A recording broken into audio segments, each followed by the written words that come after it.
This episode is brought to you thanks to the generous support of Viewed It. Boost your email response rates and book more meetings with video by downloading Viewed It by Vidyard at top1.fm/V, or go to any page on top1.fm and click on their ad.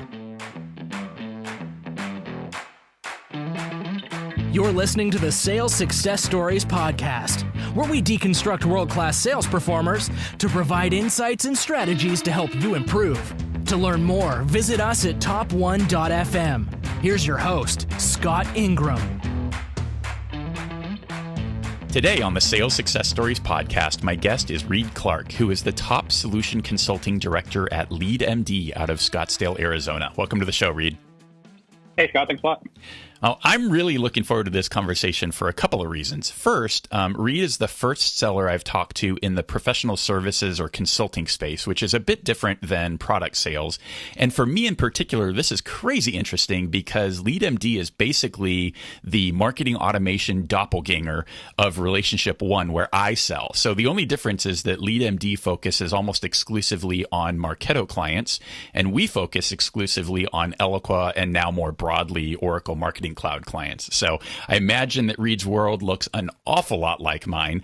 And with that, let's get into this. Reed, what are the top three things that have allowed you to get to the number one spot at LeadMD? Yeah, so, it really breaks down and kind of a high level outline of the three things is one, just, making sure you know who your best buyers are. Two, making sure that you really manage your time. And I think those two things go well together. And then three, everything in sales is basically about relationships. So, really knowing about your best buyers is being able to focus on prospects and clients who will most likely buy from you. Make sure that you have a potential client that, one, you can actually make them be successful and not just don't just sell them something because you think you can and you can get a deal out of it. That really helps a lot. And that transparency, I believe, really comes through to prospects and they really want to buy from you. And it becomes more of a partnership feel. And obviously, Scott, as you know, in the consulting world and the services world, sales is more of, how can we help you out? How can we help you guys move the needle? How do we help enable your team or your organization to do things that you couldn't really do before? So knowing that you've got a buyer there who really understands that as well, that this is really a true partnership, that one side can't win in this arrangement, unlike, buying a product or software or something like that. Really understanding and educating them to know that, yes, this is a person that can succeed based on us, but also they understand that this is a two-way street for sure. So, going into time management of that is making sure that you're spending a majority of your time on those types of people. In my entire sales career, I've always really pride myself on being able to not be working maybe as hard as my peers and other people on the sales team, but being able to put up the big numbers and be able to be at the top of the board every month or every quarter without really, overspending time on, clients and prospects that just don't make sense.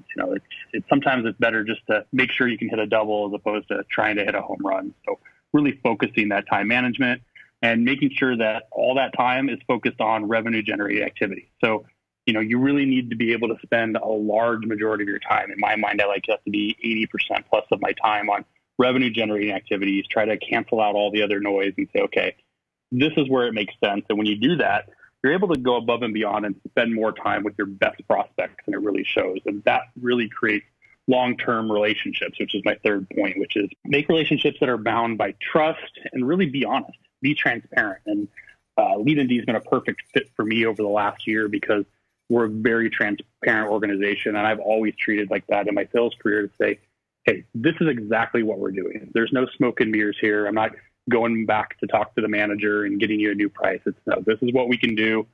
This is how much it costs. This is what it's going to look like at the end. And that really builds that relationship to that organization, to that prospect. And you'll know very quickly when you get a call or an email from a prospect that says, hey, I want to bring this person into the conversation as well. I want to make this what we now call multi-threaded, where you're making that relationship with multiple people within that organization, not just one prospect or one buyer, that you're creating almost friendships between yourself and an organization and those products where there's a lot of trust there. It feels like a partnership and it doesn't feel like, hey, I'm just trying to sell you something. Now, the flip side of that is you don't want to get too friendly that you forget that you're still there to sell them something. So, one of the things I always need to think about is, okay, we're creating a great partnership here. We may have gone to dinner in person. We're very friendly. We know about each other's kids. We know about each other's vacations and everything. That's fun. But at the end of the day, they still need to understand that if I call them, it's going to be friendly, but we're still trying to sell something, and keeping that boundary up as well, has been very, very successful for me.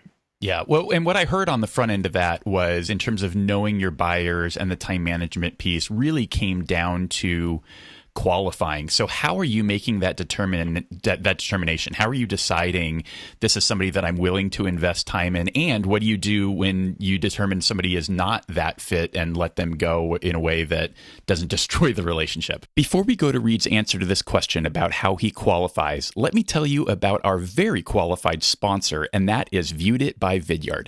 If you haven't done yourself this favor, pause the podcast and go to top1.fm/V to get this free Chrome plugin that allows you to record videos either of yourself or of your screen that you can drop into an email in just one click to make them significantly more engaging. And the best part is, you'll get an immediate notification once the recipient has viewed it. Get it? Viewed it? Anyway, check it out, top1.fm/V. Now, back to Reed Clarke. Sure. No, that's a great question. So, two things. One, if it feels too good to be true, it probably is.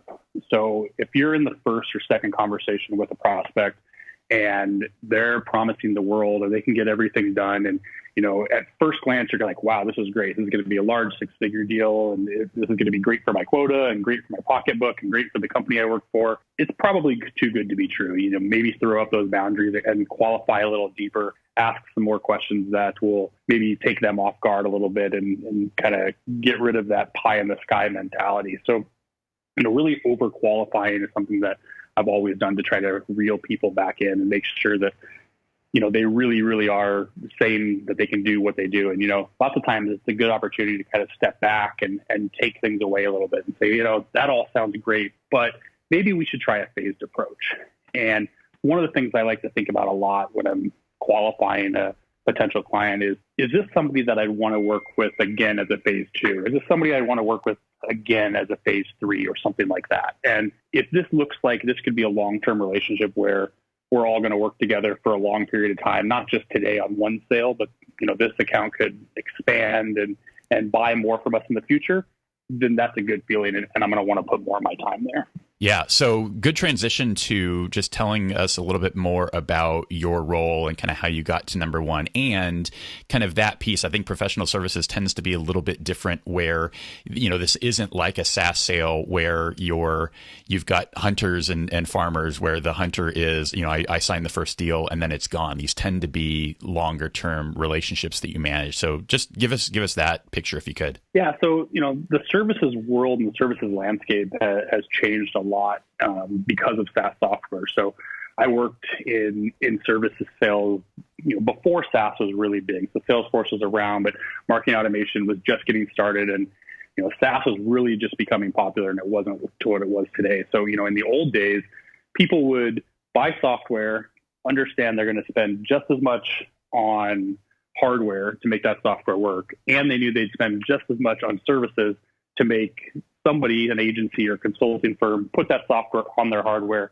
and make it work for their business. Well, with Salesforce coming along and all the SaaS platforms coming along, they've really changed the way the buyers look at software. And they understand that, SaaS is easy. I don't have to buy hardware anymore. And one of the biggest misconceptions is now they don't have to buy services as well, where what we've learned, and especially with the way LeadMD was formed, is that there's still a huge services aspect to every software purchase, whether it's a SaaS or an on-premise software. And mainly, you're creating that long-term relationship because these new SaaS platforms are ever evolving. A CRM is never perfect. Marketing automation solution is never perfect. You're working on that on a daily, monthly, quarterly, yearly basis of how can we make this better? How can we make it more efficient? And as it's become easier and easier now for the SaaS software companies to be able to update their software and send it out to thousands of users all over the world, makes big changes, creates more services around how are we going to use the system now that it's changed? It looks different than it did 3 months ago. We're going to have to now get in there and make changes a lot. So there's none of this make a sale and run for the fences and try to find your next sale. It's really creating long-lasting relationships, because from a services aspect, we may be working together 2, 3, 4 years. And in that time, we may have multiple sales cycles going on. selling different types of things as their maturity grows and us having more opportunities. Yeah. And what is your kind of world look like in terms of territory and the amount of revenue you're pulling from brand new clients versus existing client relationships? Sure. So in our organization, we have named accounts. So it's not regionally based, not vertically based. We just truly have named accounts in a tiered strategy. So we've got kind of our tier A's, which is the top 50. And then we've got tier B's and tier C's, which break down to top 100 and top 500. In our world, our total addressable market is basically everyone who is working with Marketo, working with Salesforce, or some other platform. So it's a pretty large addressable market. But from an ideal client perspective, we can really break that down to a couple thousand customers that we can potentially work with and really target on. So I tend to spend outgoing efforts on my tier A accounts for a majority of my time, working with our account development team and working with our marketing team as well, because in a hybrid account-based approach, we're all working together to be able to, really attack those accounts from an outbound perspective. That being said, we're obviously, working with hand raisers and people that are coming to us through thought leadership and typical demand gen efforts as well. So we're also focusing a good amount of time on people who come to us. As you know, in the consulting world, when the house is on fire, they call the fire department, and we tend to be those people that come put those fires out. Nice. And then can you quantify your results for us? What does it take to be number one at LeadMD? Sure. So I've been with LeadMD for just barely over 12 months now. Really the first few months is really understanding products and process. And, in any sales job, there's some ramp up time at first. But basically within my first 9 months, I've done just over 1.6 million in sales, which equates to about 125% of quota over that period. Awesome. And what was it you think that allowed you to get there so quickly, right? You're barely over the first year and already at the top of the heap. Yeah. So, I had some good help internally. We're a close-knit organization. We really are a flat organization. So we've got lots of help, from marketing efforts and sales enablement, great account development team, and really just being able to absorb a lot of information quickly. We record all of our sales calls. We can ask for help. You got people that are listening to your calls and giving you tips early on in that ramp up period. So you really can learn a lot and really listen.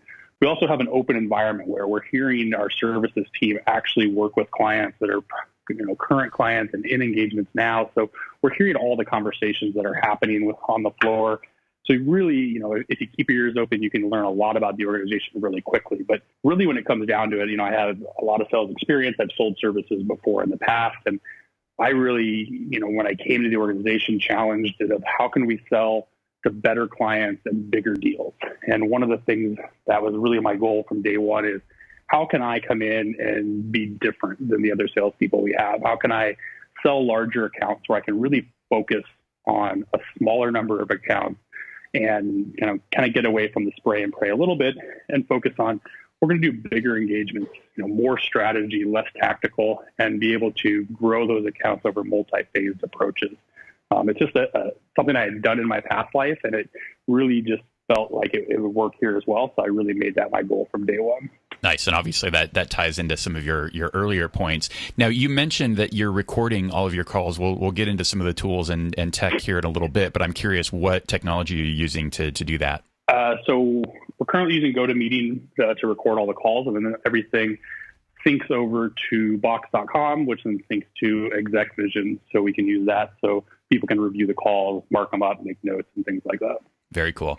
So what's your origin story? How did you get into sales in the first place? Sure. So I've kind of started out as a serial entrepreneur. I went to college and originally I was going to be an engineer. I was real good at math and I was really logical and figuring things out, and got to college and realized that being in engineering school just really isn't that fun. 95% of the people in the class are men. I was at Arizona State, which is a very fun school, and I wasn't having any fun taking Calculus 2 my first semester, my freshman year. So within about 2 semesters, I decided, let's go to business school, use some of that logical feel to be able to potentially build businesses in the future. I kind of always knew I wanted to develop something. Early on, I thought that was going to be products through engineering or software, but what I really learned is building a business is just as fun. So by the time I was almost done with college, I had 2 businesses up and running, one of them being a marketing agency. So I was helping customers of mine, really jump into the digital marketing age, from email marketing to the early starts of marketing automation, helping with social and ads and everything in the early days of that. And I really liked building businesses from a consulting angle. So started a marketing agency, built that up to a few hundred clients with a partner and a small team. It was really great because I learned a lot of experience in 2 ways. One, I learned to sell. When you have your own business, you have to sell, and you're really selling yourself all day long, every day. You're out there making relationships and selling whatever you can possibly sell to try to get business. The part of that didn't appeal to me was, how do I now have to produce what I've sold? So I was spending all day selling and all night producing. And as an entrepreneur, that's great, but it can become very tiresome. So what I realized was the part of being an entrepreneur I really liked was selling.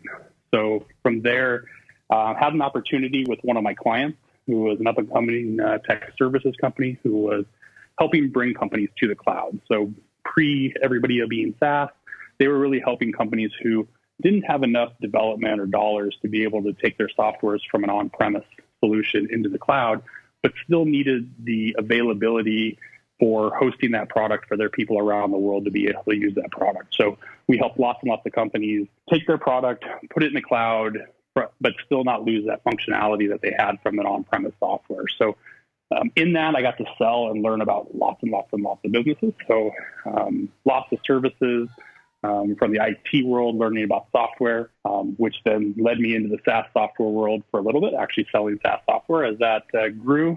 But really, I wanted to get back to my key roots, which was marketing, helping businesses from a consulting angle, but also having kind of a tech feel to it as well. So selling services around Salesforce and Marketo with LeadMD has been a perfect fit for everything I've wanted to do, and based on my history of employment previously. Yeah, it's really interesting how shared some of that story is, because I went down a very, very similar route. I started my first company when I was 20 years old in the kind of IT consulting space, and that's exactly it. It's boy, do you have to learn to sell fast or you don't have a company.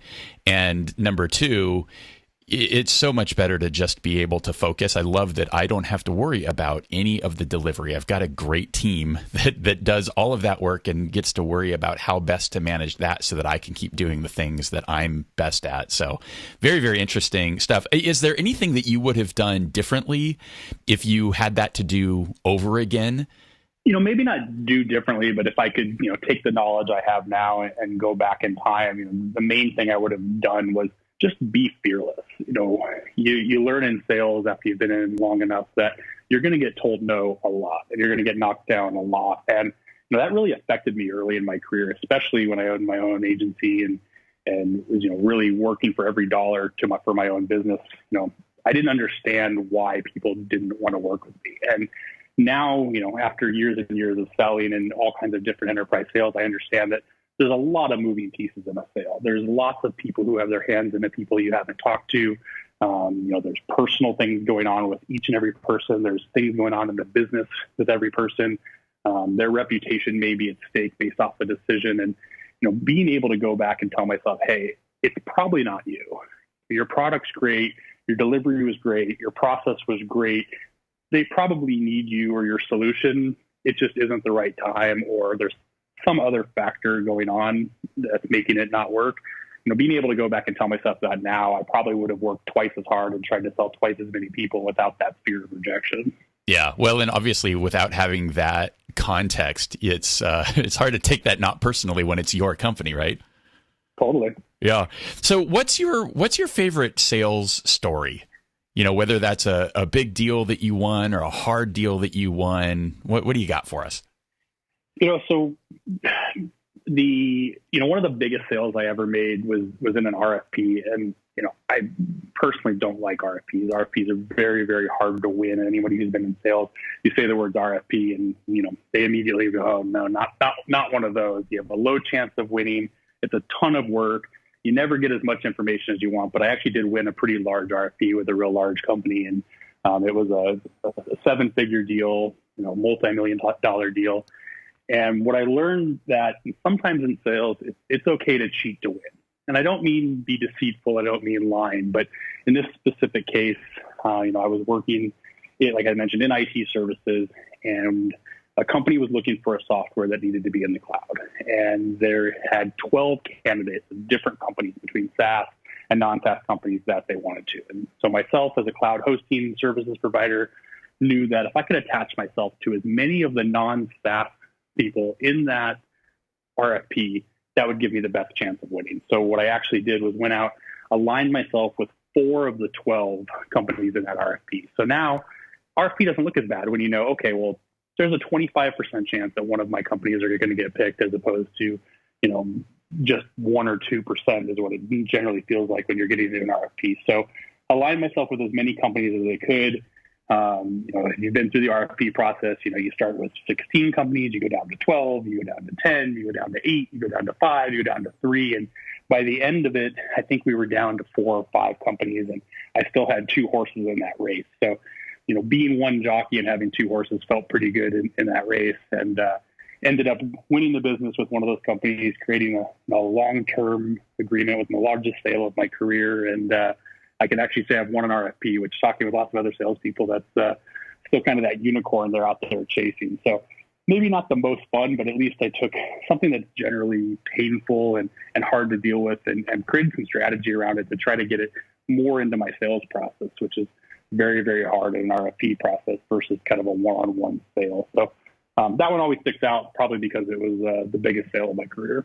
Yeah, nice. Good story. Well, and I wonder, maybe it's RFPs. I'm curious about, what do you think is the biggest challenge in sales today, or what's been the most challenging part of your sales career?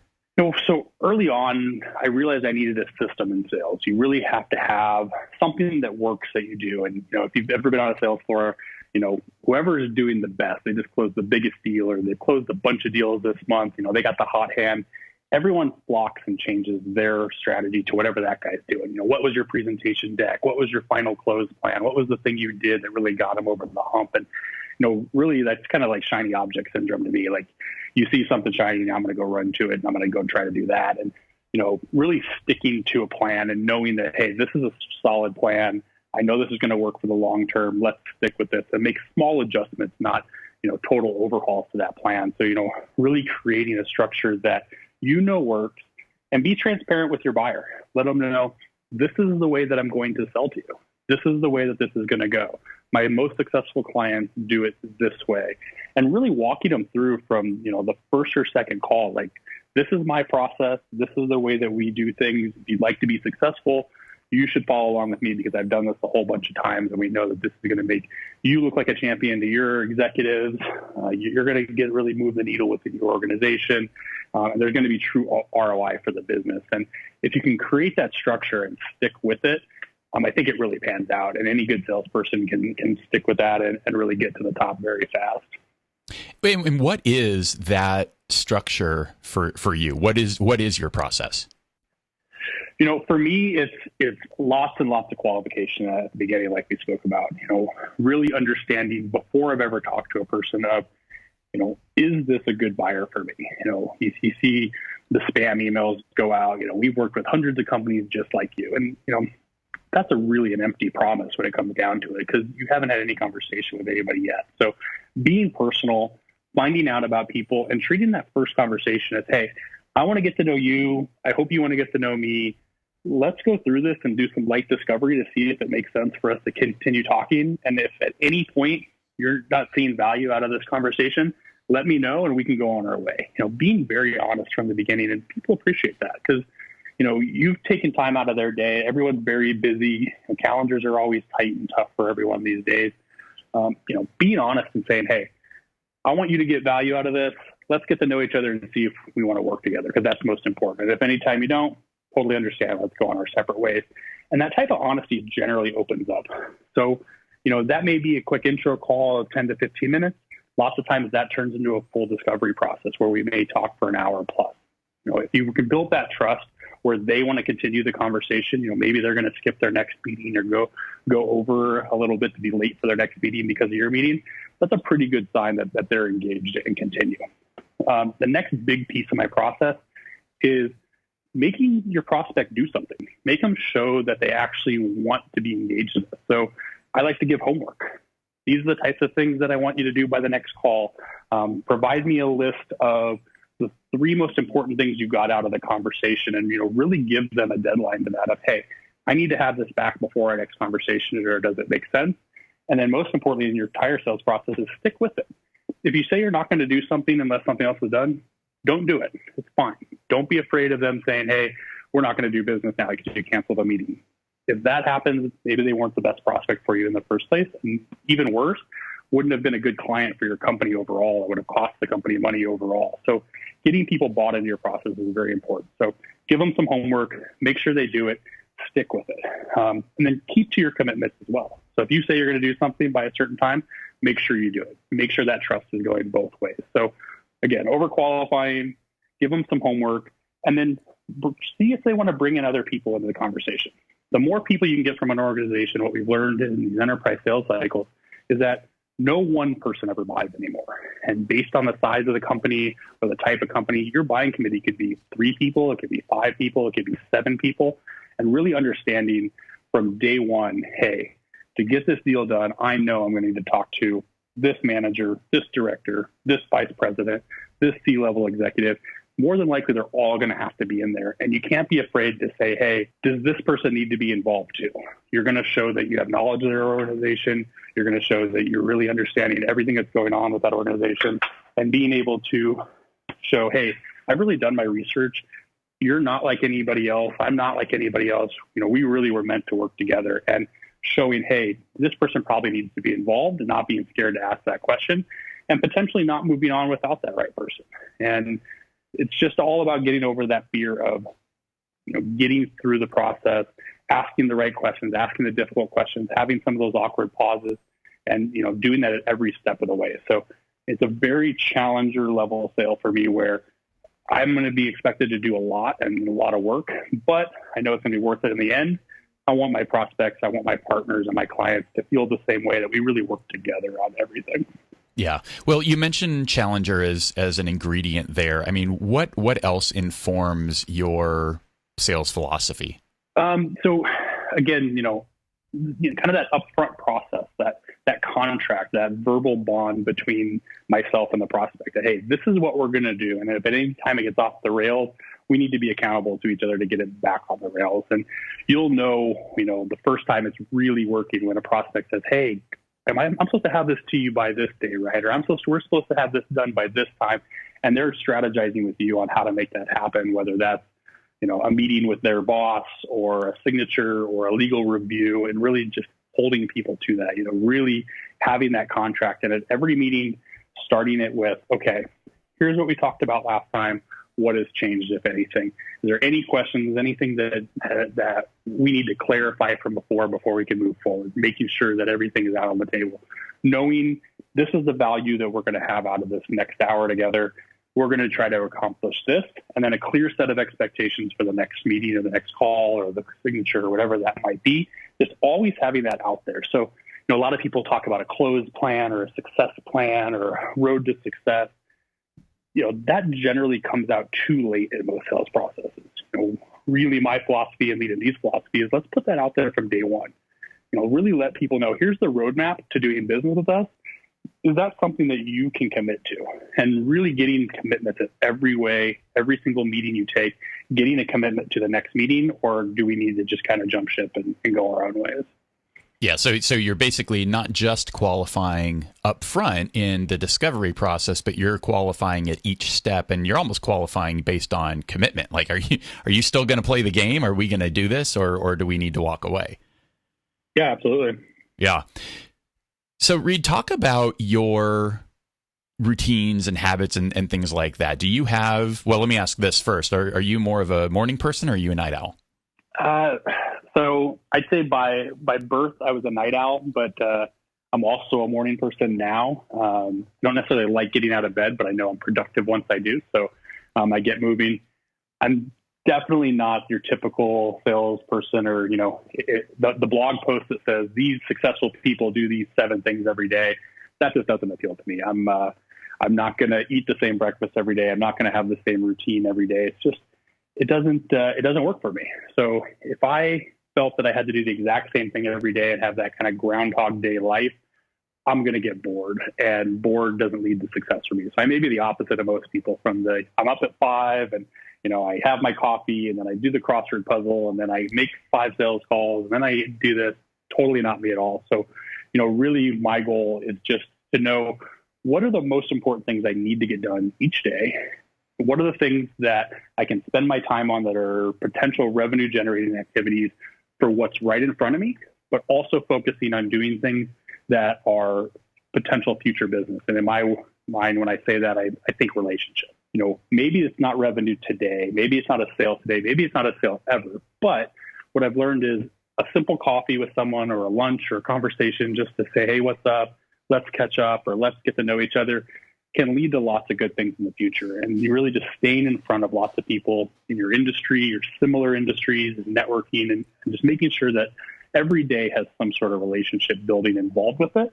But really focusing, the main thing every day is, these are the items I need to do to get to my goals. These are the things I need to do every day to be able to stay on top of that leaderboard, and make sure that I'm not falling off, and stick with those. So I don't think there's any magic potion for me as far as a schedule or certain things I need to do.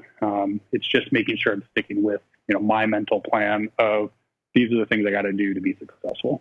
Well, and when are you creating that plan? It sounds like your approach is very strategic, very thoughtful. So when are you determining and deciding these are the things that I need to get done? Sure. So from a holistic approach, that's kind of just ongoing in my mind. It's years and years of basically trying to do the same thing throughout that process of, focus and sticking with clients. From a more of an individual account or prospect or client perspective, I'm forming that plan from the day that I've got a meeting accepted, or even sooner than that, when I know, hey, this is an account I want to target, and start to do my research. So I always want to have, my research done way ahead of the time, and then kind of forget about it a little bit. So say I've got my first discovery meeting a week from now with a client. The day I get that booked, I'm probably going to do some research to make sure I have some things, make some mental notes, maybe actually make a little bulleted list of, these are some things that I want to make sure I find out about. And then within, an hour before that meeting, or sometimes even shorter than that, I'm going to go back over that and do some kind of rapid fire quick research. It's going to re-trigger those things in my mind to say, okay, these are the specific things I want to get out of this meeting. I think a successful first call with this company would be if I get 3 of the 5 items on this list checked off, and I've got clear next steps for my next meeting. So I'm kind of always going through that process and treating every single client, every single customer, like they have their own plan. So it's not always the same, and we have to make some tweaks and change, but they're each their own little business that I'm now the CEO of, and I'm going to try to help out and make decisions and make recommendations from a consulting perspective, specifically for this company, and come in with a complete open mind when I get to that conversation of, I've got this information in the back of my head, but I'm going to be completely open-minded to everything they have to say and try to make some value right from day one. Yeah, nice. It's funny, that mirrors almost exactly like the way that I prepped for this conversation, right? There was early work and some early research and background. And then, we got to about an hour before the conversation. It was re-review and rethink about, where do we want to take this? But at the end of the day, while you may have a structure and a plan for where you want the conversation to go, you need to stay open and flexible and kind of go with the flow a little bit. So, Reed, I'm wondering, are you on the road much? Are you traveling a lot? Or are you managing almost all of this from the office there in Scottsdale? I'm generally on the road about once a month.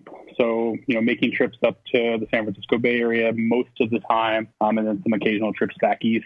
I'd say I'm out of town maybe 4 or 5 business days per month, but not usually more than that unless it's a heavy conference season or anything like that. Sure. And any things that are helping you manage just the madness that is travel that you've found over the years? My main thing is, when you leave for the trip, don't be behind. That's my main thing. If you've got overdue items and overdue tasks that you needed to get done, make sure those are done before you get on the plane. I've made the mistake too many times of saying, oh, well, I'll catch up on the plane, or I'll do this. And it just never really works out. So number one, make sure that I'm completely caught up before I leave, that I have no outstanding tasks, because travel time, one, is expensive for you, for the organization, from a monetary perspective, but from a time perspective, it really eats it up. You're living in Ubers, you're living in the airport, and the time face-to-face that you get with those prospects or those clients or those potential partners or networks or whoever that is, that's very, very valuable. And, in my mind, that face-to-face conversation may be 5 to 10x more valuable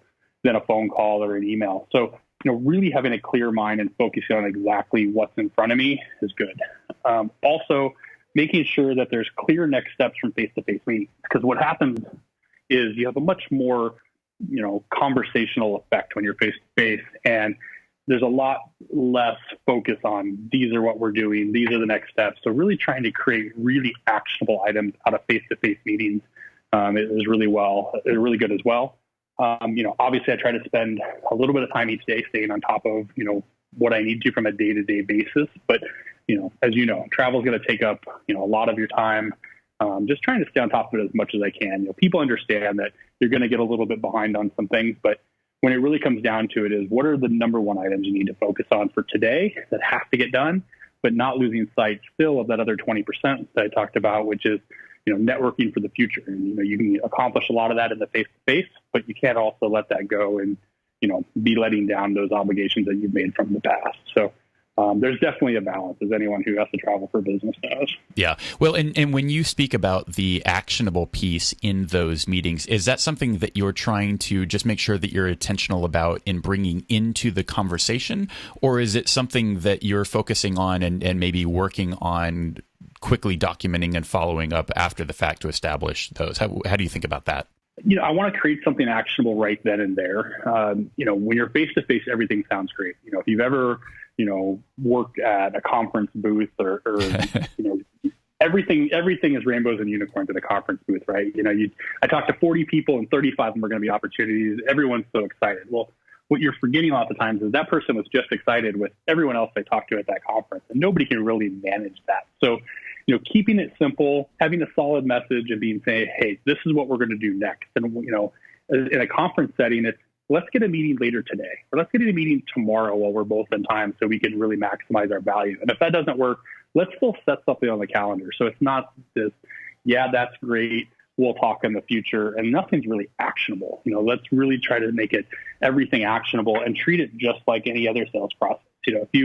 If you were emailing back and forth with a prospect and said, hey, we're going to talk next Tuesday, you would talk next Tuesday. But in a face-to-face event, for some reason, there's this magic of, yeah, we're going to talk again. We're going to see each other again. And sometimes that goes away. So trying to, again, make something actionable and then making sure both sides of that party understand the obligation they made and get people to stick to it is important. Yeah, great stuff. So what does your information diet look like? What are you listening to, reading, and watching? I used to read quite a few books. I read a lot of the different sales books. I'm kind of past and over those in my mind. I'll occasionally remember something that I read. I'll go back and read again. But, with podcasts, obviously that's taken away a lot of actual reading time for me, which I think is a good thing. I like to, have focus based on my day. So, if I've got, it's kind of backwards for me. If I have a very, very busy day where I know I have lots and lots of meetings and I'm probably not going to need to be real creative or, trying to bring out a lot of stuff, I know it's going to be business all day. I'll listen to, something more entertainment focused, some other podcasts where it's not necessarily, all educational. I may learn something, but it's not specific around business or around my day. On the other hand, on days where I know that maybe I've only got 1 or 2 calls scheduled or 1 or 2 face-to-face meetings scheduled, I know I'm going to have a lot of time to really work on relationships, work on networking, work on, outbound messages or strategy for the future. I tend to listen to something that's very educational and really, on point to what I'm listening to. So, whether that's a Tim Ferriss or, someone who's business minded from a different industry where I can really say, okay, this gets me focused. Maybe I'll think of something from a different perspective. I like to do that. Still like to go back and read some books occasionally, but generally not specific to sales. So, one book I like a lot is Personality Plus, that really talks about personality types and how they can be mended together and how you should work with certain people. Really sales is more about relationships than it is tactics. And I think a lot of those sales books get very, very tactical. And I don't think it's free thinking enough for a true enterprise level sale. Nice. And on the podcast front, obviously folks are listening to this in podcast form. What are the 2 or 3 favorites for you? Maybe 1 or 2 of each on the fun side, and then the go-tos on the more educational businessy side. On the fun side, I love Joe Rogan. He's one of the leaders in the industry. You get everything from comedians to scientists to UFC fighters. It's a really good mix of pop culture people, but also, people that are way, way smarter than me, and I can really see outside the box. I like Tim Ferriss a lot because, there's a lot of similarities in the business world and building businesses and things like that. I remember reading his book, 10 years ago or however long ago it was, and seeing that evolution has really changed. And then, I like to listen to random podcasts. And one of the things I do a lot is, I'll see an interview or I'll read an article by someone. So, say it's Mark Cuban or Richard Branson or someone like that. And I'll actually just go into the podcast, app and search for that person and see what other podcasts they've been on and listen to an interview by them from a different, interview or a different perspective. And so instead of really saying, okay, I want to listen to 10 episodes of this podcast, I may go listen to 2 or 3 about a certain person that I've read something about, that I like their view on something, and kind of see how their personality changes as they're being interviewed by different types of people and different podcast leaders. Nice. That's a really good, interesting approach. And it's one of the reasons why I like the Tim Ferriss show so much, is they're just so deep and involved. It's not this 20-minute skim the surface and hear the same thing that they always say in every conversation. It's really getting into the weeds. So along the lines of tools and apps and things like that, what does your kind of personal tech stack look like? Sure. So we've got a very, very large tech stack here at LeadMD. We've got a little bit of everything. So obviously we have Salesforce, we have Marketo, we have Engagio, we have, for data, we have Discover.org as well as Lean Data. We use obviously LinkedIn Sales Navigator, we use Datanyze, and then there's a handful of other tools working in the background as well. So outreach as well for our BDR team. So we've got a lot of tools. And, one of the things that I really like and I really loved when I got to LeadMD is that even though we have lots and lots of tools, a majority of my day is spent in Salesforce. And our integrations are really flawless. And we really do drink our own champagne when it comes to the recommendations we're making to companies on how to set up their tech stacks, how to audit their tech stacks, and really make everything work together. Because the worst thing that can happen is you go in and work for a company where everything's duct taped together. You're constantly switching between lots and lots of different applications and programs to do lots of different things, and it really takes a lot of time and a lot of focus on learning how to do that. So being able to do pretty much everything within Salesforce has been really great for us. It makes our efficiency levels go up quite a bit. So, I'm not, I may have lots and lots of tabs open on my browser, but we're definitely not a company, and I'm not a person where I've got 20 different applications open just to do my job each day. So, emails, tasks, research on LinkedIn, research through our data partners and things like that, and creating a plan and then creating those plays for our accounts within Engagio. Love that. Well, and that's the story of this whole professional services play, right? I mean, the tools can only do so much out of the box. The real power comes from integrating them and pulling them together and matching them to your specific process and really enabling people to do what they do best, right? Technology should be a tool. It shouldn't be this a big heavy rock you have to push up a hill. Yeah, absolutely. And that's one of the main messages that I talk to my clients and my prospects as well, is that we're a consulting agency and we're an organization that really is going to learn about your business as if we owned it. We're going to take a look at what's your go-to-market strategy? How does marketing work with sales? How does the business development team fall into that structure? And really taking a look at what are the processes and how you do things without ever looking at systems. Because when it really comes down to it, no matter what market automation system you use, whatever CRM system you use, whatever tools you have, they're not going to really solve your problems. Those tools should be used to optimize the process in place. But if that process is poor from the beginning, you could go spend millions of dollars on tech stack and still have the same issues you had from day one. So, taking a holistic view at what's the business process and the go-to-market strategy and really understanding how to optimize that, and then use the tools as one large tool, that entire tech stack, to make that happen, that's really the philosophy that we put on our clients every single day. Yeah, it's funny. In the SaaS space, I used the same analogy, I think, across 3 different companies, which is, at the end of the day, and I worked for Eloqua. So, having been on the other side and competed with Marketo for a couple of years, it's one of those, like, technology is a tool. And at the end of the day, I'm going to tell you that I have the better toolkit. But it just like if you were to go down to Lowe's or Home Depot and make a selection between a toolkit, you're going to come back home and now you've got saws and wrenches and, whatever else. So you have the ability to like bang on things, cut things, and, who knows what else. It's really about what are you going to do with that tool set. And then it was really a pivot into the services side of things, because what you're going to need to pull this off is an architect to help you figure out what is it that we're trying to build, right? How does your family work, right? What do you need to support your lifestyle and the things that you want? So we've got to build that plan together, and then you need to execute that plan. So that's the trades and the master craftsmen and those people that are going to be able to do each piece the best. So at the end of the day, you've got a fully functional property or house versus a hammer and a saw laying around that, they look shiny at Lowe's. Sure. Yeah. It's analogy I saw recently. I think it was, it's not always the wand, but it's actually the wizard holding that wand. And that person has to know where they're going and how to yield that tool more than anything. Exactly right. It's great analogy as I'm in the middle of, where are we? I think we just started book 6 with my youngest daughter of the Harry Potter series. So yeah, you can't just pick up the wand and start like mumbling strange incantations. God knows what'll happen. Awesome. So Reed, what motivates you? How do you think about motivation?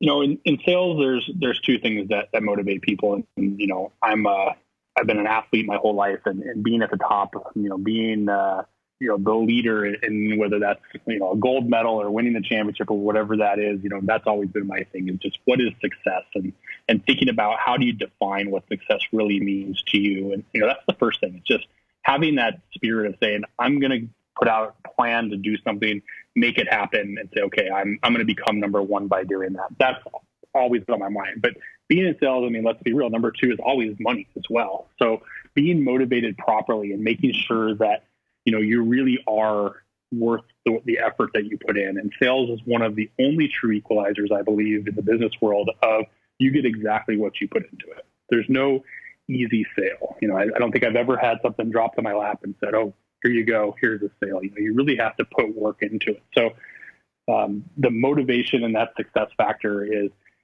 knowing that as hard as I work, the more I strategize, the more I stick with my plan, I'm going to be rewarded at the end of the day. And, making sure that, 1, you understand your value and your worth to an organization, and then making sure that you're working for an organization that understands your worth and your value and what you're putting in to be properly rewarded for that effort. That's the perfect motivator for any salesperson, I believe. Yeah. And what is that for you? How are you defining success at this stage? For me, it's growth. It's, always, sharpening the sword a little, but not spending too much time, but making sure that each day or each week or each quarter, each year, I'm doing just a little bit better and better and better. So, I think saying, hey, I'm going to double my sales next year, that would be definitely a tough hurdle to climb. But, really taking a look and saying, okay, where am I on track this year versus last year? Where am I at this quarter versus last quarter? What's changed? What could I do different? Maybe I just need to stick with it to make sure that growth is getting up there. I got to hear someone speak recently that was talking about climbing Mount Everest. And, for every 1 or 2 steps you get to go up the mountain, you actually have to take 10 steps back to kind of breathe and get your breath back. And I was thinking from a sales perspective, it's exactly the same. Nobody's closing at 100%. You're always taking shots and missing and saying, well, how can I adjust, take a few steps back so I can eventually get there? And I think if you can kind of keep that slow and steady pace and not pressure yourself too much on a daily basis and always be, judging and creating conflicting messages in your mind of, well, is this the right thing? Is this the right thing?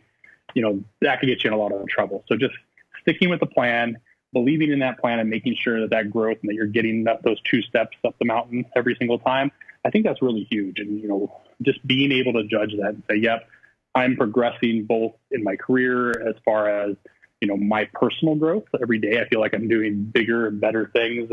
I'm working more efficiently, and that's going to turn into more closed deals, bigger deals, growing accounts, and creating more and more relationships for the potential future as well. So that's kind of how I judge myself. Yeah, love that. Now, is there something that you believe or that you do that the average sales rep would think is a little bit nuts? My biggest thing is, challenging. So, one of the biggest things is people assume just because I'm talking to someone, I should sell them. And I think one of the most valuable things is learning when it's not a good fit. We talked about kind of overqualifying.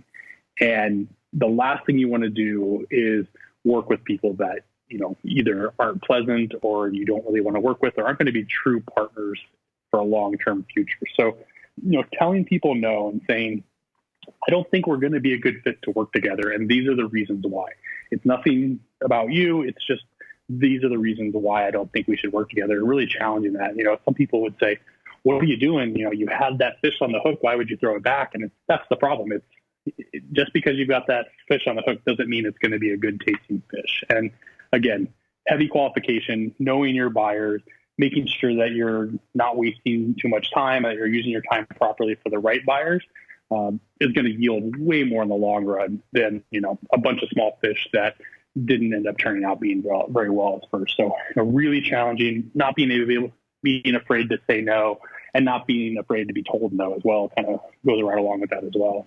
Yeah. Well, it's interesting you say that. I think particularly in the professional services space, a toxic client, like somebody that is not good to work with, the money may look good, but that can have a real cost. I mean, we work for relatively small, or not tiny, but we work for smaller organizations, and the cost of that wrong kind of client, even though you're getting the revenue, can be really bad. Sure. When you don't have a product with a true cost of goods sold, where your only asset is people and their time, and those people are very smart and their time is very valuable, the last thing you want to do is waste someone else's time. So, really understanding in a services organization that every single person who's servicing an account, their time is just as valuable as yours, and that that really is precious because you can only sell so much of it. And the last thing you want also is to be, throwing deals over the fence to an organization and they go, hey, you sent over another dud. We really don't like these people. They're impossible to work with. This isn't a true partnership, and they don't believe or understand that we really are a part of their business and understand their business. That's just, you said the perfect word. That's toxic.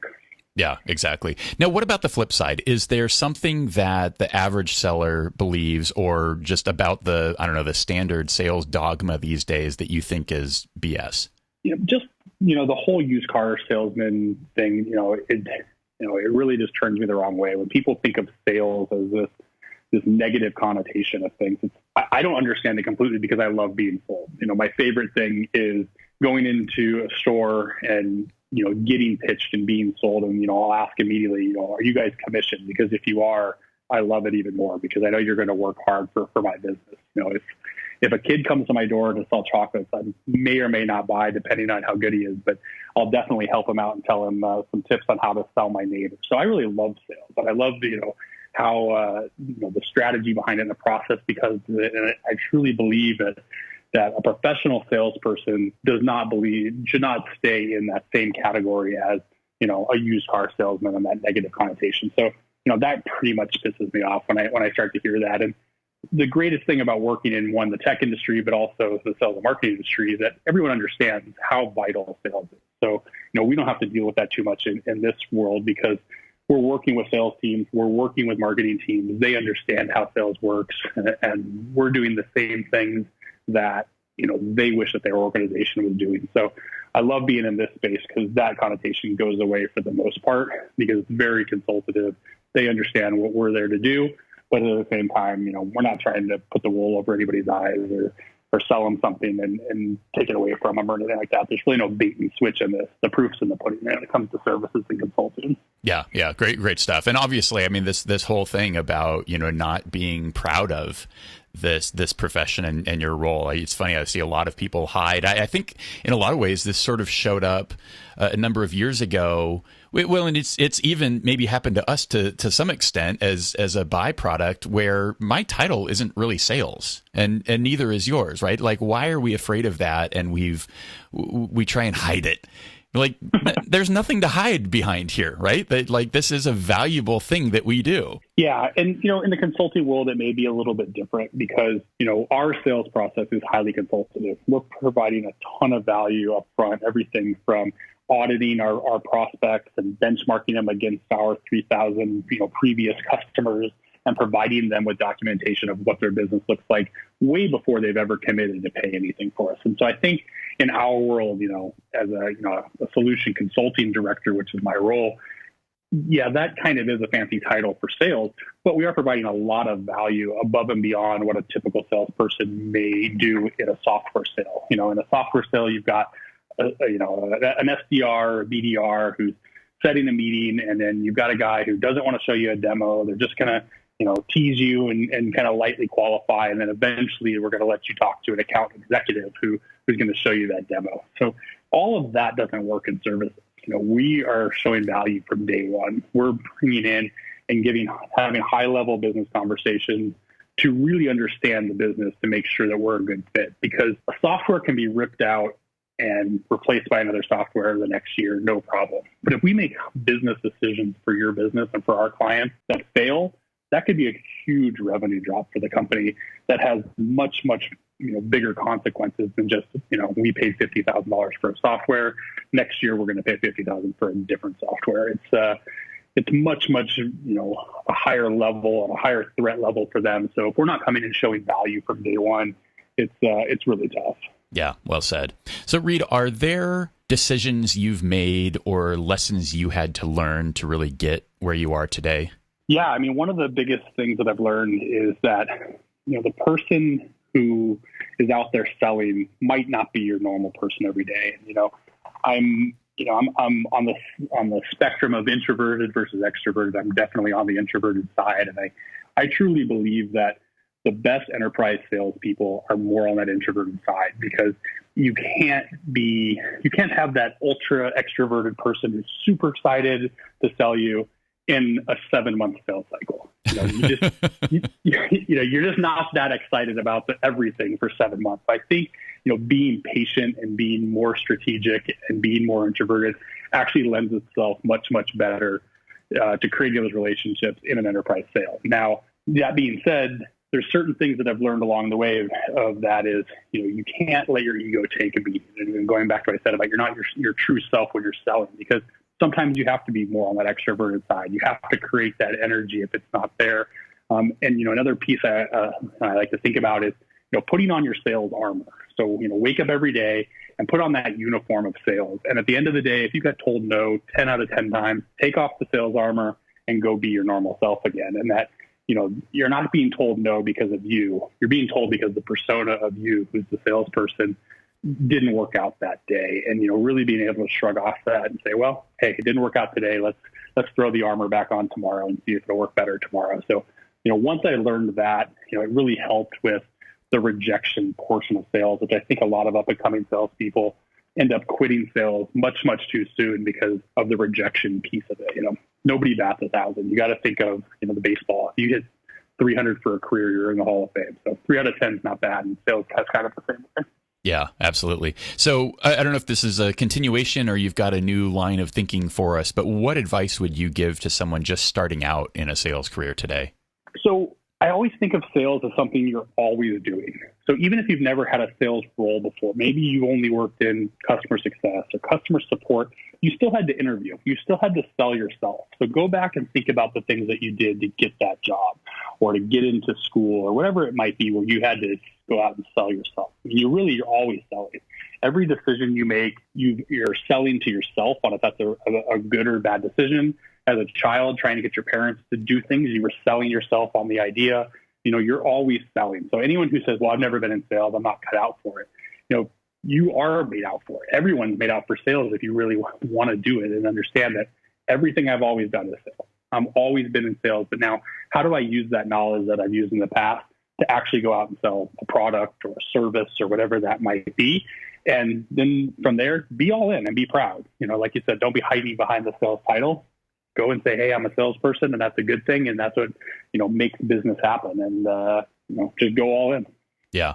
Now, what about for somebody who's a little bit further in and either, and I'll let you pick which tack you want to take, but maybe they've hit a rough patch. Maybe they've gotten too many no's in a row, and it's really starting to impact their confidence, or they're doing okay, but they're nowhere near the top, and they've got room to grow. What would you tell them to either break through that challenge or get to the next level?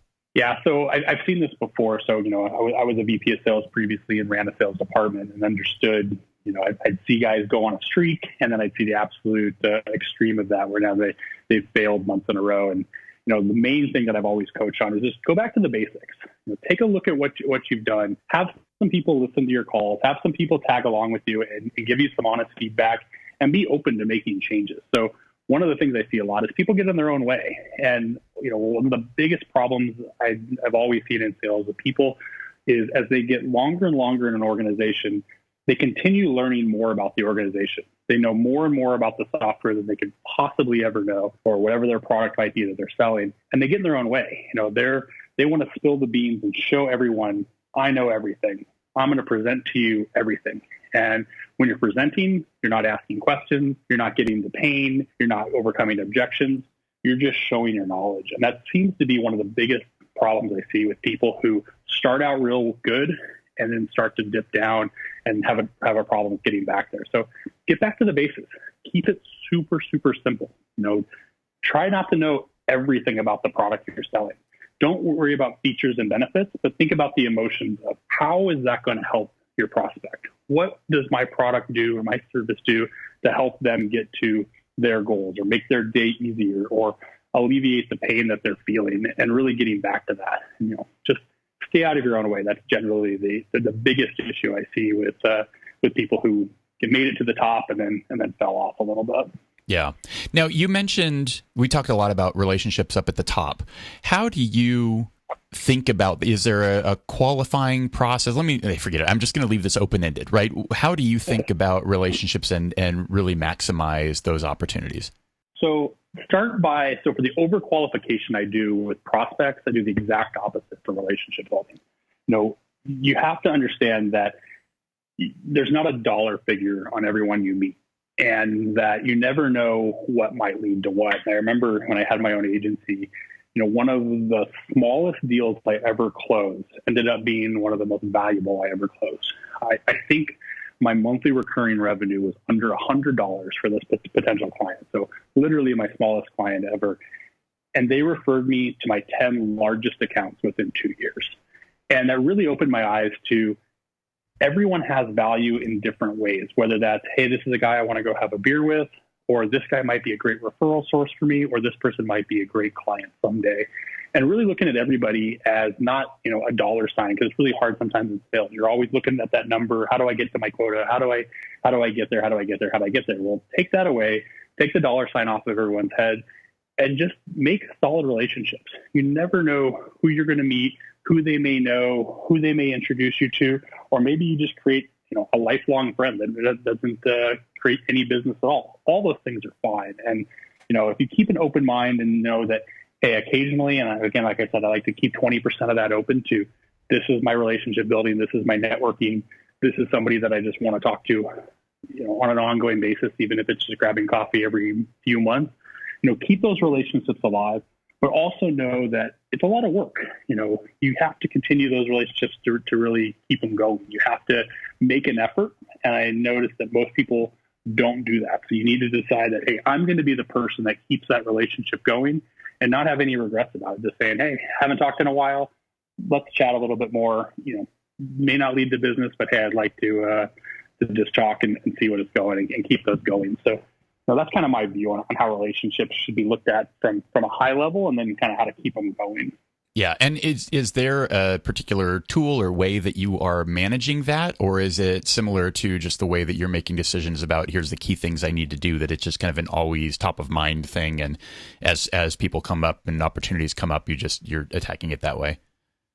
I wish I had some magic tool to manage those relationships, but I really don't. It's kind of, just more free flowing and, definitely I'm a person who creates lists when I know I have to, and I've got too much in my brain, but no specific way to manage those at all. Yeah. Now, if you were in my shoes, if I were wearing shoes, what question would you want to ask top sellers in other organizations? What do you want to know? Yeah, I just, love to know how they're dealing with failures for one. How do you take a look at, what you consider a failure, and then, how are you learning from those? Because I think we learn more from our failures than our wins. But then also taking a look at, if you looked at your best client, what were the things that made them that best client? So what do you really feel, and what could you try to replicate to find more people like that? So, we're always looking at trying to replicate our wins, and how do we really take a look at that from a failure perspective and a winning perspective and say, okay, these are what my failures look like. These are the things I should be looking out for. And then these are my biggest wins. These are the things I should be looking out for to make sure I know that I can focus my time there. And I have some of those things that, ring true in my head, but what are those for other salespeople that I could learn from to say, okay, these are the key indicators that you're looking for up front early on in the sales cycle to say, this has a lot of success written all over it, or this could crash and burn. Nice. And how would you answer those questions for yourself? So knowing that for myself, and the biggest thing is, challenging prospects early, and how do they commit? How do they feel to that? If people get real guarded and real closed and don't like being challenged and don't want to answer your questions, they may either not want to be a part of your process, or this might not be that important to them. There may not be enough pain.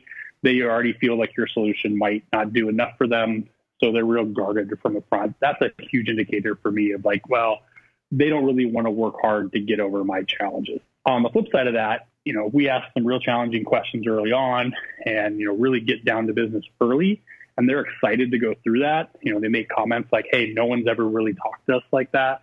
We've talked to your competitors and they didn't challenge us in this way at all. And that's what we expect, especially out of a consulting services organization. That's a big green light for me to know, okay, I'm not wasting my time here. I can spend more time on this client because there's a lot of potential and opportunity. So those are some of the triggers that I see quite often. Yeah. And that's, when you say triggers, that's kind of the triggers on the ideal client side and the signs on the onset. Yeah. So definitely, we understand a lot from our our profiles and our account work we've done, and our buyer work we've done up front, that we know we're targeting, high potential clients. But what you learn is that, a tier C client, may still be your best client out there, and being open to that, kind of goes back to the relationships. They come from where you don't expect, and some of your highest value can come from anywhere. But knowing that when those types of triggers happen in your mind, that, okay, great, this person gets it, or this company gets it, and they really understand why we're having this conversation, and there's going to be value coming from both sides. That means a lot. Yeah. And what about the dealing with failure and learning from your losses? What's your process there? Really, take a look at, what are the lessons learned? So what are some of the key indicators of why this didn't do it? Was this my fault? Were there some things I didn't do? Did I not have the right alignment with the right people? Or maybe my eyes just got too big from the beginning. So, one of the things I want to look at is going back to the beginning, and sometimes I'll go back to my very first call and go back and listen to it and say, did I hear something different than what actually was said? And, one of the things that we do a lot with our clients is we confirm the items. Say, hey, these are the things that we heard from you. Are those right? Based on what you said, we think this is the problem you need to solve. So I'll go back and do that to myself as well and say, okay, this is what I heard. This is what my note says. We went this direction because of this. And going back and saying, did that really happen?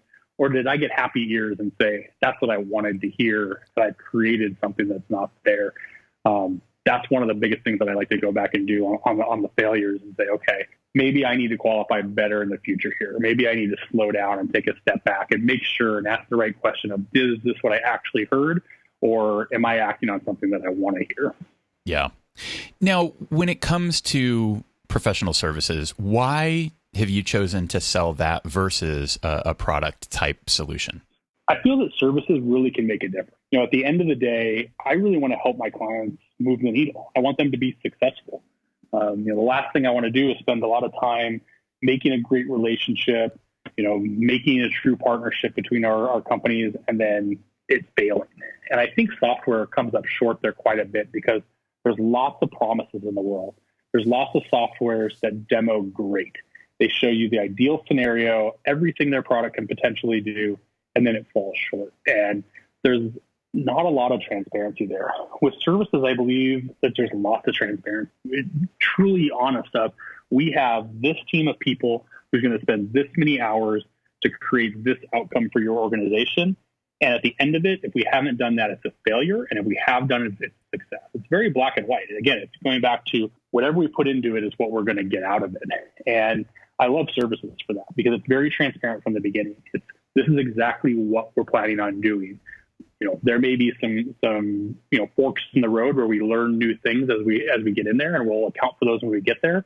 But it's all out on the table the whole time. No, there's nothing that's going to be done or sold that actually doesn't happen. And I really love that transparency in services because that's how you make a difference in a person's life, in an organization's growth, of really helping them optimize their system from business process, go-to-market strategy, all the way down to the systems themselves.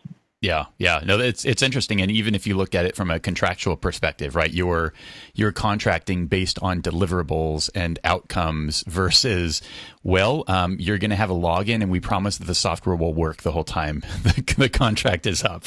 Sure. Yeah. A large percentage of our clients come to us after they've gotten their software. They've had it 3 months, 9 months, a year, 2 years. And they say, you know what, we really are only doing about 10% of the things that we saw in the demo. How can we get to 50%? How can we get to 75%? But they were sold on 100%. They were never happier than the day they signed their contract for that new software system because they were going to get to do all the things that they saw in the demo. When the truth of it is, they probably don't know how to set up any of those things at all because it was sold without a services aspect, without a proper setup. And, at LeadMD, we're really able to up that level of marketing maturity and sales maturity and make their systems more mature to be able to do the things right away that they need to be able to do. Yeah, awesome. Reed, who is the most successful salesperson you know personally? I've known a few, both in organizations that I've worked in and partner organizations. There's been a few in the IT space that were very, very successful. And, I think they were all kind of cut from the same cloth. And I don't know if I've modeled my career completely after them, but I've definitely taken up some of it, which is, take every single meeting you can. Don't fall short if you can. There's not any reason to not be able to, take that meeting, take the time, and potentially just create a relationship. And I think that, being able to take a look at them and saying, hey, these are guys that they were hustling all the time. And that doesn't mean that they were always, cold calling. That doesn't mean that they were always sending people proposals, but they were always working in one way or another. And it all came back to relationships. So, the most successful people I've ever seen in sales were relationship people by far. And they didn't waste their time. They didn't see any time as unvaluable towards their career. Yeah. And of those, who was the best one? Who was the single best example? I remember one guy, he was definitely more on the extroverted side. So we were very, very different on that side, but I remember he had one small region out here in the Southwest. I think he had Arizona, maybe a couple other states. And one of the biggest problems he came up with a couple years into his career is that he had ran out of people to talk to. There was no one left in his target account in his region that he hadn't talked to the point where his company actually had to give him some additional states to go after because he knew everybody. Everybody knew his name. He was in every single deal, competitive or not, winning, losing. He was there no matter what. I think he was an overachiever by a lot, but definitely a good person to be able to look at from a long distance and say, yeah, that's how I want my sales career to be. Nice. Good example. So To summarize, we always try and end on something very actionable, and I'll ask that you come up with a challenge for the listener, something that they can do over the course of the next 2 weeks until the next episode comes out, and they've got a new challenge to take on. What would you suggest that they do? Really, take a step back and take a real good look at the things you're doing. Like I said before, one of the biggest things I see is people are overanalyzing, overthinking, and really getting in their own way. Go back to the basics. Solve people's problems. Don't worry about the number. Don't worry about the quota. Don't worry about the commission that you may get from it, but really understand your prospect's problem and think about it from their shoes. If you were them or you were their boss and you were asking the questions that you're asking, how would that look? How would you feel? What would those answers mean? And is there value being shown? So, one of the hardest things in sales is how do I continually show value time and time again in every outreach that's personal, and every email, and every phone call, and every direct mail piece, and every social interaction? How can I show value? And that's a really, really hard thing to do. But if you get back to the basics and really take a step back and say, okay, if I was in my client's or prospect's shoes, would I be getting value out of this? Would I want to buy from this person? Is their product really going to solve my life? Whether that's software, whether that's services, whether that's a product, does that really solve my problem? Does it make my life better? Is it something I need to have? And do I need to have it now? And if you can answer those questions and you come up with, no, I don't solve their problem. No, they don't need it right now. That would be a nice to have, not a need to have. That maybe you're targeting the wrong client, or you're not getting enough pain and asking the right questions to really understand those true needs. And again, that's sales 101. Is there pain, or is there going to be gain from my service or my product to them? And I think people lose sight of that. I know I definitely have, and have to step back sometimes and say, okay, we're just selling to sell here. We're going through the motions. We're not really providing the value that we need to provide. Reed, this has been great. Thank you so much for your time today. And we talked about a little bit earlier, you're providing a piece for our sales success community that is a little bit of the audit that you do and the way that you add a lot of upfront value for your clients. Just to give folks who are listening to this an idea of some questions that they could ask perhaps in their discovery, and some ideas of how they can add additional value, particularly on the front end of their sales process. So anybody who wants access to that piece from Reed, if you go to top1.fm and get on the mailing list, the very first email you'll get is an invite to the sales success community. Also, if you're in the US, you can text top1 to 444-999 and you'll get access exactly the same way. That's top1 with the number 1 to get that access. Reed, again, thanks so much for your time. It's been a pleasure. Yeah, Scott, it's been great. Thanks for having me on. Thanks for listening to the Sales Success Stories podcast. To be sure you never miss an episode, and for an invitation to our sales success community powered by Influitive, subscribe to our newsletter at top1.fm.